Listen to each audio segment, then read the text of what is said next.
All right, guys, welcome back to the channel where I sit with you every week and we stack Bitcoin together. Guys, like I said in my last video, I want to start uploading more videos for you guys that provide, I think, more value in general. All my videos are currently based on documenting my strategy with accumulating more Bitcoin, how I budget for it, uh, my process, especially during like these bear market times, what it is that I'm doing, and basically documenting a journey, right, of stacking Bitcoin and showing you guys what I've done over the last 5-6 years when it comes to budgeting and accumulating for Bitcoin. On top of that, what I want to do is I want to start posting videos that give you guys the biggest news articles of the previous week, right, so that you guys can make more informed decisions on your Bitcoin strategy. Right? What is the news coming out surrounding Bitcoin? Whether it's good, it's bad. I want to give you guys all of the like a quick 10-minute brief on the biggest news updates of the previous week with it when it comes to Bitcoin, and I think that'll help you guys and myself make more informed decisions when it comes to stacking Bitcoin. So it'll be very much related to what I'm currently doing with the budgeting strategy, but also incorporating information and value that helps you guys and helps myself make more informed decisions when it comes to stacking Bitcoin. Is the overall sentiment for Bitcoin positive or negative is really what I'm trying to get from these videos. So I'm kind of going to pull up the biggest news articles from the previous week and go through it with you and tell you guys my thoughts on it and where I stand with each article. Again, and I'm not going to look at this just from a US based standpoint where I'm from. I want to look at the full global picture. Bitcoin ultimately is a global asset, right? It can be bought by anyone with an internet connection. So ultimately, any country or any bank or asset fund manager globally that is buying Bitcoin is ultimately going to affect Bitcoin, right? Whether that's positive or negative, we can make that decision based off of the news articles. But yeah, I'll be dropping a video my goal is every Monday, drop the video of the previous week's biggest news articles so that we can prep for the coming week, right? Is the news around Bitcoin positive or negative, and how is that going to affect our strategy? I don't think it'll affect it much, to be honest with you. My goal is ultimately to stack Bitcoin, but if I see something detrimental, it might give me a little bit more confidence with whatever it is that I'm doing with my decision making for that week. Okay.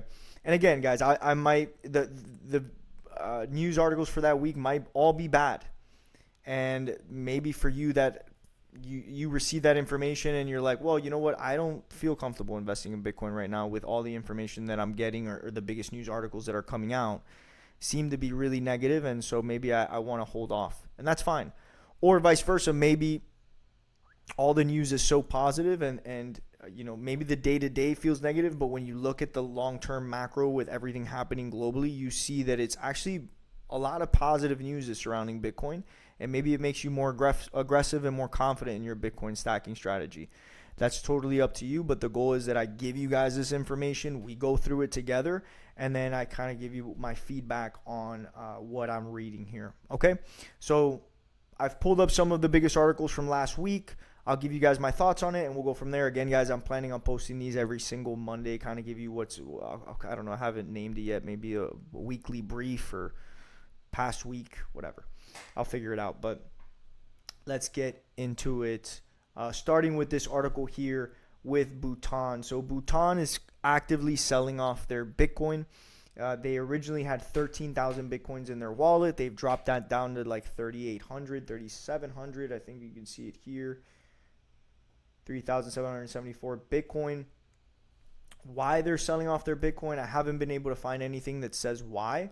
But it could be just to pay off certain debts that they had that needed to get paid off, or it could be that they're uneasy with the current volatility and the current macro with everything that's happening with the war. It could be that they said, you know what, we want to sell off this asset because it feels a little bit risk on for us. I'm not sure what the reasoning behind it is, but the point is that they are selling off. How much does that affect Bitcoin? I mean, when the news came out that they were buying Bitcoin, it didn't affect the price too much on the upward, right? Bhutan is a very small country. There are states in the U.S. that have more GDP than Bhutan. So it didn't affect the upward price value of Bitcoin at all, really. And so finding out this news, it's not hurting the price of Bitcoin either. It's not like there's a massive sell-off because Bhutan is selling off their Bitcoin, right? But ultimately, as a Bitcoiner, I want to see more countries stacking and holding Bitcoin, right? Because I do believe that Bitcoin is going to help their countries build wealth. It's going to help the people of their country when they have an asset like Bitcoin being backed in their country. So it's kind of, I would take it a little bit as more negative news. I don't want to see a sell-off by any country, but of course, if they have a certain reason to sell off for themselves, it is what it is.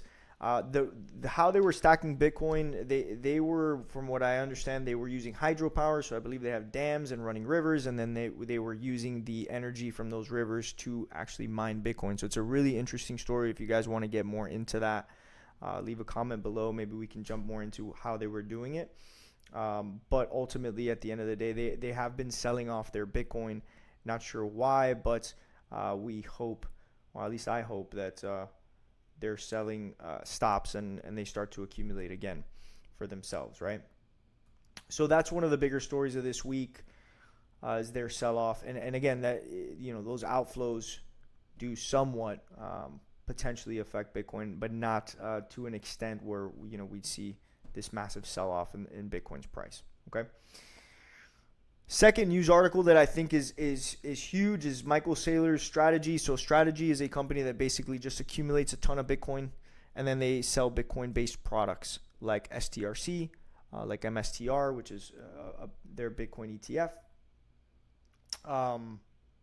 And they continue to just buy a ton of Bitcoin. I think what Strategy is trying to do is they're just trying to be a Bitcoin bank in the long term, the same way that the Federal Reserve Central Bank holds a ton of gold.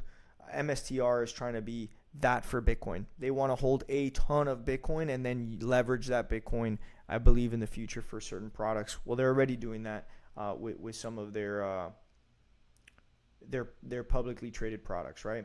So they bought, I believe this week, they bought the total supply of incoming new Bitcoin into the market. They bought $330 million worth of Bitcoin for this week, which again, guys, there's only a certain amount of Bitcoin that can be mined weekly, and Strategy bought it all up.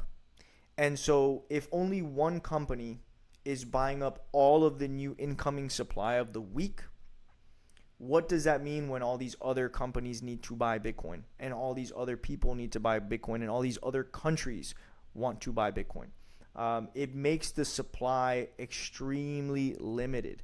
And at some point, that demand is going to supersede the supply, and you're going to have a supply shock.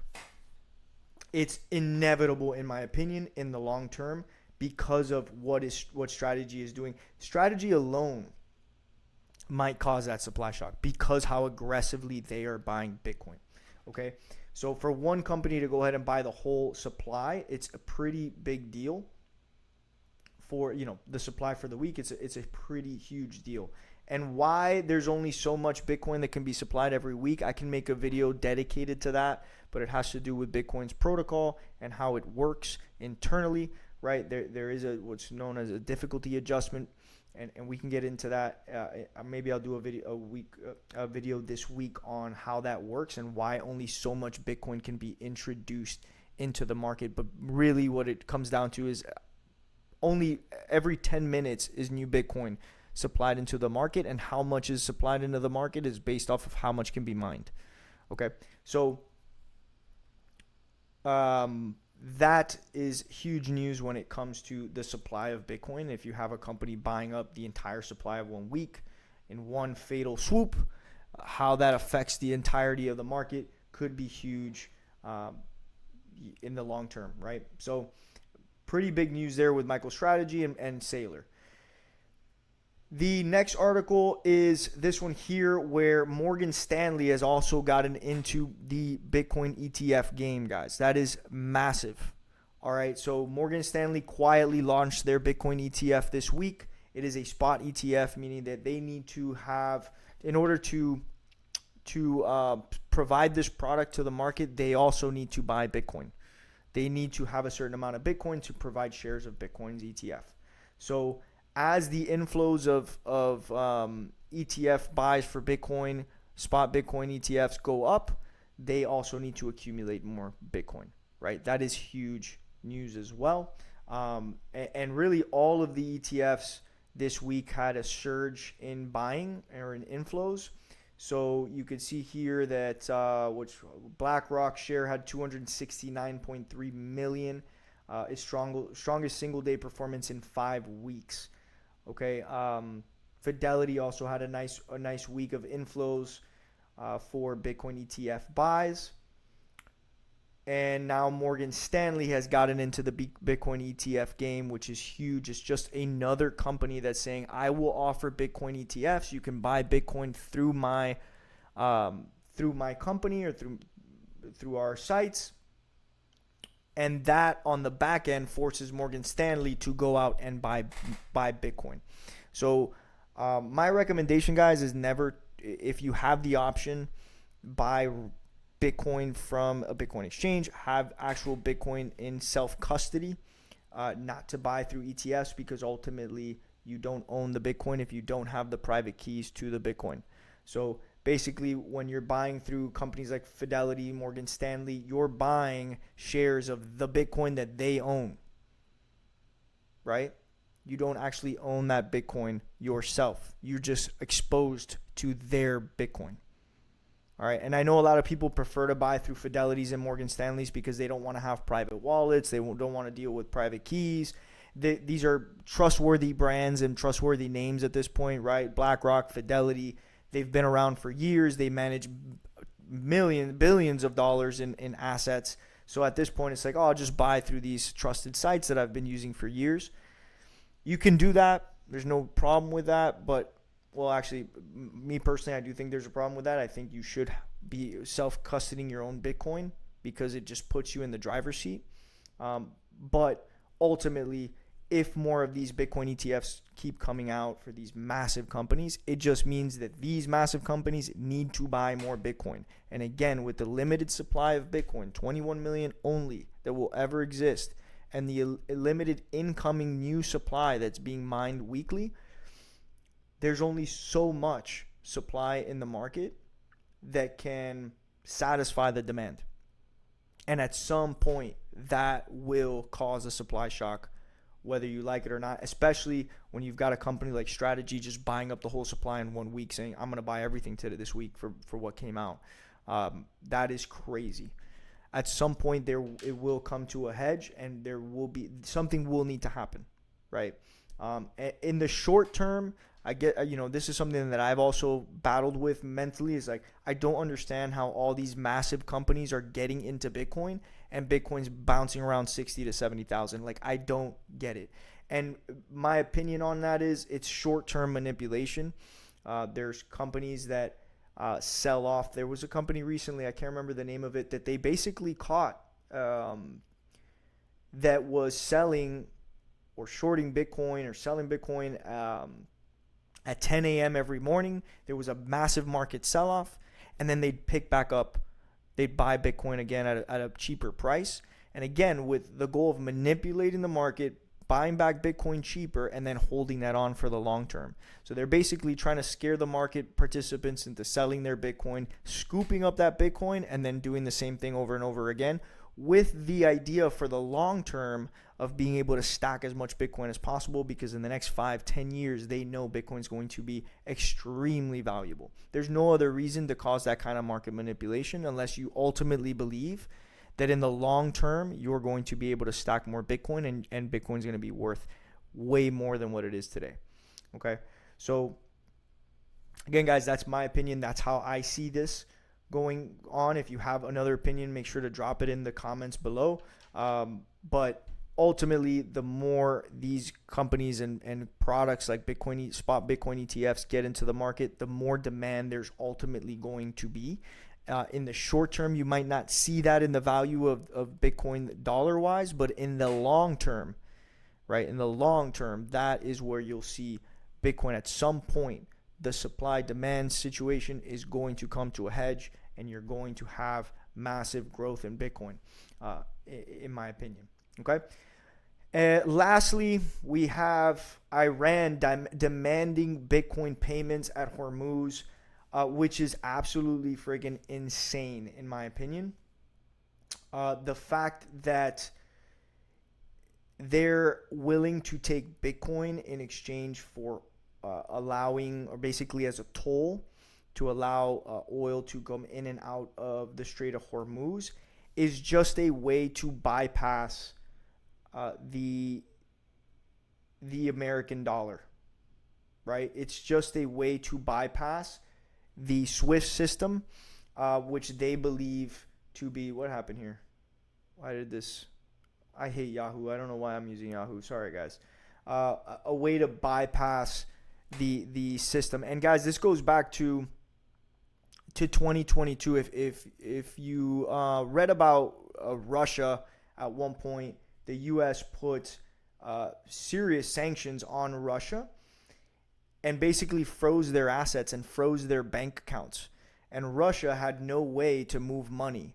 And so they realized then, and they were sitting on piles of US dollars and euros. And between the US and the European Union, they forced sanctions and froze international money movement for Russia, because ultimately everything is done in US dollars. And so at that point in 2022, Russia realized, holy shit, I am at major risk if we stay in this system. And that's when this BRICS movement started to really start to aggressively move forward between Brazil, Russia, India, China, South Africa, and a ton of other countries have tried to join into the BRICS community, because they've realized this is way too much power for the U.S. to have, to be able to freeze and stop transactions whenever they feel like it, right? Globally, which would decimate economies if they're not prepared for that.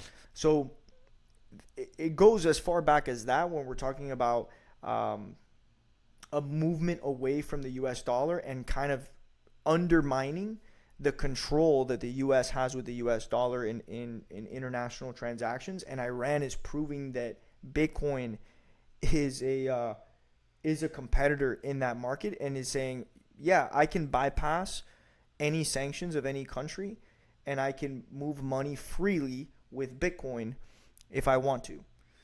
And so again, it goes to prove the use case of Bitcoin, that no government can control it, right? It can be moved however it wants to be moved, and it is currently being used in a transaction in a massive way, right? Again, that is crazy news. Whether you look at that as bad news for the U.S. or not, it really puts the U.S. in a position where it says, either one, you recognize the fact that countries are going to start doing this because of the sanctions that were previously put. Basically, when the U.S. put those sanctions in 2022 together with the EU, it lit a light bulb in all of these countries that said, oh, the U.S. has way too much power to freeze our bank accounts and freeze money movement. We need to look at alternatives. And at that point, BRICS started to come together, like I said, but also cryptocurrencies. People started looking at Bitcoin, Ethereum, all these other alternatives to move away from that, because it is way too high risk and way too much power given to the U.S. to be able to freeze and control money movement in that way that could decimate other countries' economies, right? So at that point, now they had to look at alternatives, and Bitcoin being one of them is pretty massive news, okay? So the U.S. has no other choice at this point but to make a decision. Do we continue to just operate as business as usual, and little by little you'll start to see this movement away from the dollar and do nothing about it? Or do we decide, you know what, people are going to, and people in countries are going to naturally start moving into Bitcoin to transact because they're afraid to move money or hold money the way that in US dollars because of the strength we have with sanctions and freezing bank accounts, that maybe we should start to stack more Bitcoin and be prepared for this movement away from the dollar? that's my opinion. I really believe that the U.S. needs to start to think 5 to 10 years from now, not 3 to 4 months from now, 3 to 5 months. They need to start thinking long term, because ultimately the cat is out of the bag. The countries have realized, yeah, since 2022, the U.S. wielded too much power when they sanctioned Russia, and then alternative currencies need to be considered. And so Iran basically is doing a case study on receiving Bitcoin for the movement of oil through the Strait of Hormuz. And this is a massive, this is a pivotal shift, right?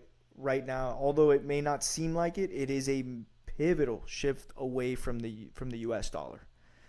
So this is massive news, guys. The only way, in my opinion, for the U.S. to get ahead of this is to start stacking Bitcoin and start holding on to more Bitcoin. That's it, and then ride that wave, right? There really is no other alternative. Bitcoin is a fully sovereign currency. You can't control it. You can either hold it or not. And if you hold it, you'll benefit from it, and if you don't, you won't, right? So their option here now is start buying up and holding Bitcoin before it gets out of control and you don't have enough Bitcoin for the future, right? So really, really crazy concept. So what is the tariff? The tariff is $1 per barrel of oil, while empty tankers can pass freely. Iran will demand a 2-week ceasefire. How they're doing this, though, I don't know. It's pretty crazy that they're accepting it in Bitcoin, and they're accepting payments in Bitcoin. Just absolutely nuts. So guys, that's the biggest news of the week from the previous week. In my opinion, mostly positive macro news. More Bitcoin ETF inflows. Strategy keeps buying up the full supply of Bitcoin. At some point, the supply-demand shock will have to happen. In the short term, I do expect continued volatility, continued problems, because the whole world is just in a weird space right now. I think we may be on the brink of a massive world war. Ultimately,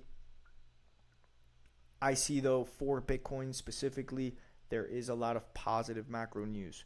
Even though you don't see it in the daily dollar price, in the long term, I do believe it is mostly positive, other than Bhutan selling, which again doesn't really affect the price of Bitcoin to that extent. Bhutan is a very small country, but the fact that they were able to mine Bitcoin and earn Bitcoin and then sell it and make a profit off of it is pretty remarkable as well. So that's it. That's for the news this week, guys. That's my first brief for last week, and I'll try to do this weekly. If you like this concept, if you like this idea, and if you guys feel like you're going to gain value from this, let me know. Again, I want to make these quick 10-minute videos, give you guys the biggest highlights of the week, show you what's going on, and then when we do our strategy videos or my documenting videos, I'll kind of reference some of these news articles for our strategy. All right. If you like what we're doing, make sure to like, subscribe. It helps the channel. You know the whole thing. Everybody says the same spiel. So thanks again, guys, and I will see you later this week. I think my next video will be going over why so much Bitcoin can be mined every single week. I think that'll be super helpful and valuable. So thanks again, guys, and I'll see you later this week. Take care.